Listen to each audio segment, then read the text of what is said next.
खून की बारिश। नमस्कार दोस्तों, मैं हूं विनय और आप देख रहे हैं कुछ अजीब। दोस्तों, भारत एक बहुत खूबसूरत और विशालकाय देश है जहां पे ऐसी अनेकों घटनाएं हुई हैं जो आज तक रहस्य बनी हुई हैं। साइंटिस्ट भी उसमें फेल हो गए और उनको सॉल्व नहीं कर पाए हैं, या यूँ कहें कि रहस्य के ऊपर से आज तक कोई भी थ्योरी या कोई भी साइंटिस्ट पर्दा नहीं उठा पाया है।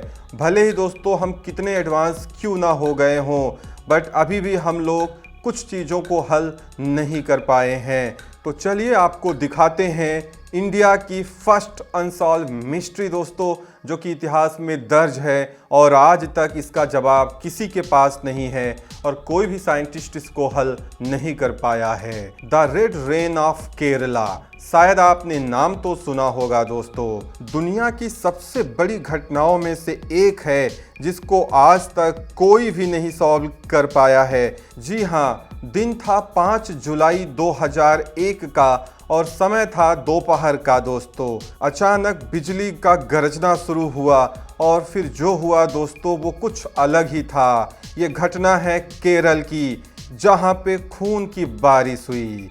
बट ये मैं नहीं कह रहा हूँ, ये वहाँ के लोग कह रहे थे और शायद हो सकता है आप इस बात को मानने से इनकार भी कर रहे हो।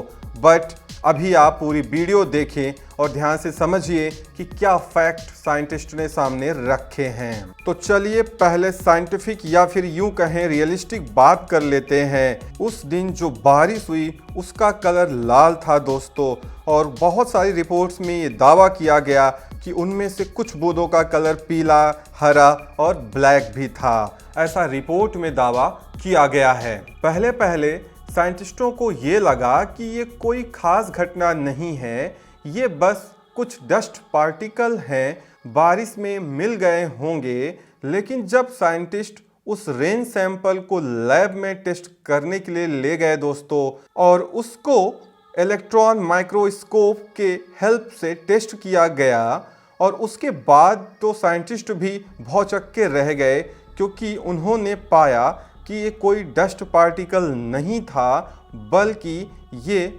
ऐसा पार्टिकल था जो जिंदा है। जी हाँ, आपने सही सुना, वो पार्टिकल जीवित था और साइंटिस्टों को आरबीसी रेड ब्लड सेल जैसा लग रहा था, जिनसे इंसानी खून बनता है दोस्तों, जैसा हम सब लोग जानते हैं।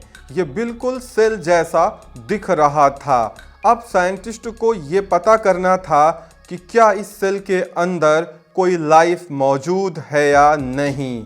इसको पता करने के लिए एक ही तरीका था दोस्तों, डीएनए स्ट्रक्चर को देखना। लेकिन जब सेल को देखा गया दोस्तों, तब उसके अंदर कोई भी डीएनए नहीं पाया गया। ये रिपोर्ट आई थी 2001 में दोस्तों। मतलब वो सेल कुछ अजीब ही था दोस्तों, लाइफ विदाउट लाइफ। कहने का मतलब डीएनए भी नहीं था, बट वो सेल जीवित था, ऐसा 2001 में रिपोर्ट में खुलासा किया गया था। अब साइंटिस्टों ने ये डिसाइड किया कि क्यों ना इस सैंपल को किसी इंटरनेशनल लैब में भेजा जाए, जहां पे एडवांस इक्विपमेंट हो और इसको बारीकी से जांचा जाए कि क्या इनमें कोई डीएनए मौजूद भी है या नहीं दोस्तों, ये घटना इतनी अजीब थी कि साइंटिस्टों ने लगभग 10 साल तक इस रेन ड्रॉप को प्रिजर्व रखा लैब में दोस्तों। और साल 2012 में दोस्तों यूनिवर्सिटी ऑफ ग्लेनमोर्गन के डॉक्टर राजकुमार कैनप्पा और डॉक्टर स्टुअर्ट हग ने जब एडवांस डिवाइस के थ्रू काफ़ी दिन तक रिसर्च किया, तो ये पाया कि इन पार्टिकल्स में डीएनए मौजूद है। जी हाँ दोस्तों, आपने सही सुना, डीएनए मौजूद है। बाद में लोगों ने कहा कि ये पार्टिकल्स एलियन ने भेजे होंगे धरती पे अपनी दुनिया बसाने के लिए। लेकिन दोस्तों, आज तक इसका कोई भी एग्जैक्ट रिजोल्यूशन सामने नहीं आ पाया है। ये वाटर ड्रॉप्स आज भी प्रिजर्व रखी गई हैं दोस्तों, और उसमें डीएनए मौजूद भी है। लेकिन साइंटिस्ट आज तक इसका हल नहीं निकाल पाए, या यूँ कहें इसको सॉल्व नहीं कर पाए कि आखिर आसमान से ये पार्टिकल कहाँ से आया होगा और इसके अंदर ये लाइफ कैसे जीवित है। तो है ना दोस्तों कुछ अजीब सी घटना। आप ये सोचिए कि आसमान में बारिश की बूंदों के बजाय अगर लाल कलर की बारिश हो या कहें खून की बारिश हो रही हो तो है ये घटना कुछ अजीब दोस्तों।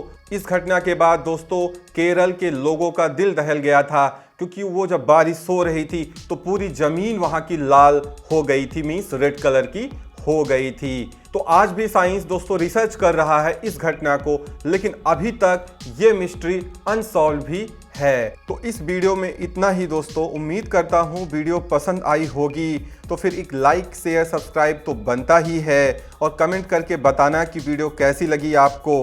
फिर मिलते हैं एक नई वीडियो के साथ, तब तक के लिए लव यू दोस्तों। Thank you for watching.